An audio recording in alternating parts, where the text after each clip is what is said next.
Hi, I'm Misty. I'm going to do a persuasive speech on Habitat for Humanity. I'm going to let everybody introduce themselves. I have a couple on FaceTime because I couldn't get everybody together. So go ahead and introduce everybody here. I'm Ryan Mischler. Melissa Mischler. I'm Audrey Mischler. Eric Mischler. And I'm Jennifer Jones. Thank you, guys. So I'm going to go over a little bit about an organization called Habitat for Humanity.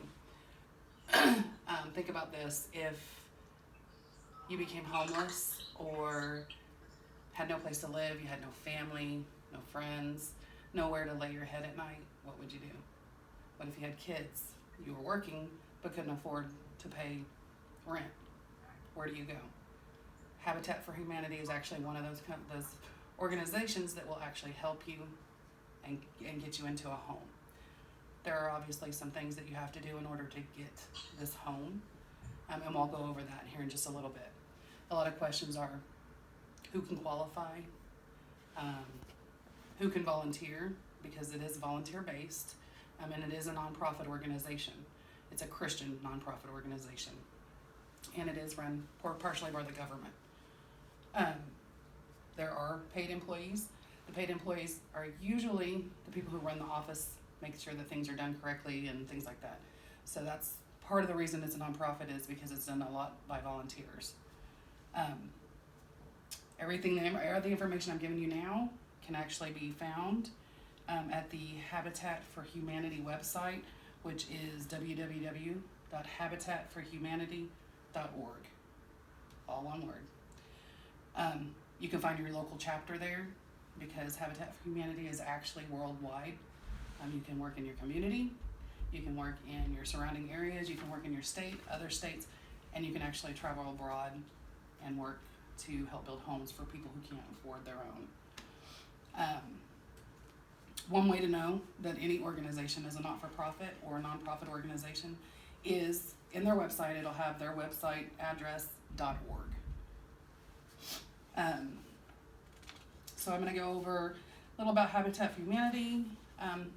I have limited time to get this through, so we're going to ask that the questions that you have any be asked at the end, and I'll let you know when that is. So let's go over a couple of vital factors for people that need the help. A lot of people want to know how do you qualify? You have to fill out an application. You have to have a need for a safe and affordable housing. So you fill out an application. Of course, they're going to do background checks because it is a non-for-profit. Unfortunately, they're not just going to let anybody get in there, but if they see that you're working and trying to make something productive of your life, they're going to help. Part of how they help is called sweat equity.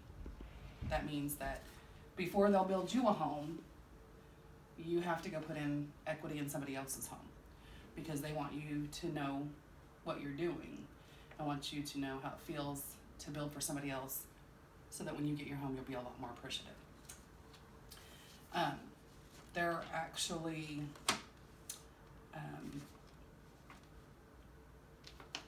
a group called Women for Women that they have, and it's women building homes for other women. And they have a woman leader. They have women that are doing the blueprints, everything.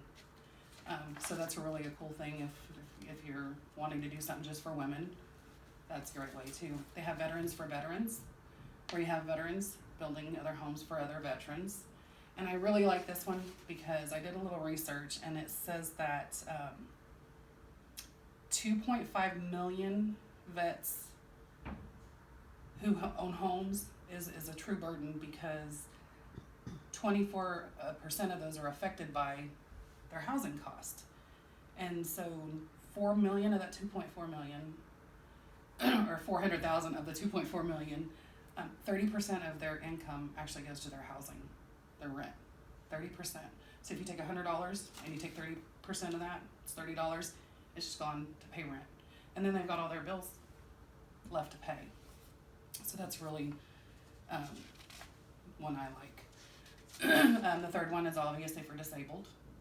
And a lot of times the disabled can't put in the sweat equity, physical limitations or whatever, but there are other things that they can do to qualify for the home as well. And like I said, the homes are for limited incomes, and usually people that are on disability or things like that have a limited income. Race nor religion are qualifying factors. They don't care what color you are. They don't ask. None of it.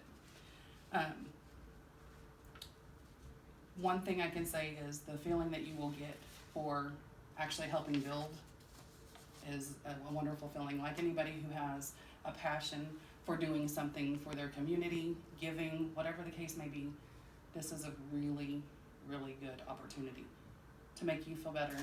And when you get done with the house and you get to see that person get the keys to their home, it's a wonderful feeling. A lot of people want to know if there are actual paid employees other than just the back offices, and not really. There's just groups in each location that actually work, and they get paid by the government to do these back office things. So most of it is for volunteering. So if you ever see somebody getting a Habitat for House home, you know that all that home was put together by volunteers. They may have a contractor that will assist and help put things together, because you and I probably can't go pull up a blueprint and start building. It's just not gonna happen. Not for me anyway. A lot of people have asked how you can help. Of course, would be volunteering, whether it's your time, your knowledge, any of that, and donations. Now, you can donate your time, or you can actually give financial donations to Habitat for Humanity. You can go purchase equipment, rent equipment that they may need, purchase lumber, nails, whatever they need. You can actually go purchase that and donate those specific things to them as well.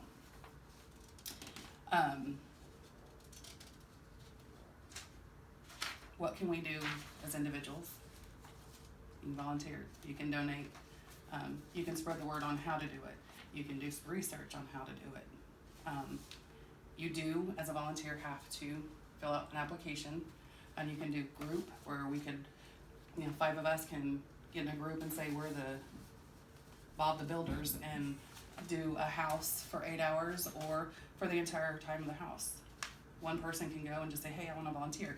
You fill out a thing, they'll do a little background check, and then you can volunteer. And that background check will last, I think it was a year. I'm not real sure on that, but I think it was a year. So what I'd like everybody to see is finding a way to volunteer, no matter what your choice is, whether it's Habitat for Humanity, whether it's working to clean up your environment, going to the river and cleaning up, handing out blankets to the homeless. Just find a way to volunteer at least once a month. And if you don't believe in karma, which I do, if you volunteer, it'll come back to you tenfold. So that's my hope, is that everybody can learn to volunteer or do something, one act of kindness a month. And then everybody, I think, once you have that feeling and you enjoy doing it, I think it would make the world a better place. Anybody have questions? No? No questions? If you do, I got a question. okay. Do they do other things other than just houses? They do other things. I'm not familiar with what else they do. I can, if you want, I can look it up, or I can even give them a call. I have somebody I can get in contact with there and find out if they do other things. I know they do, I just don't know what it is. Okay. Okay. And when were they founded? Like 100 years ago? I'm not sure. That's all the questions I have. Okay. Anybody else? I have no questions. Well, thank you guys. I appreciate it, and have a great night. Thank you.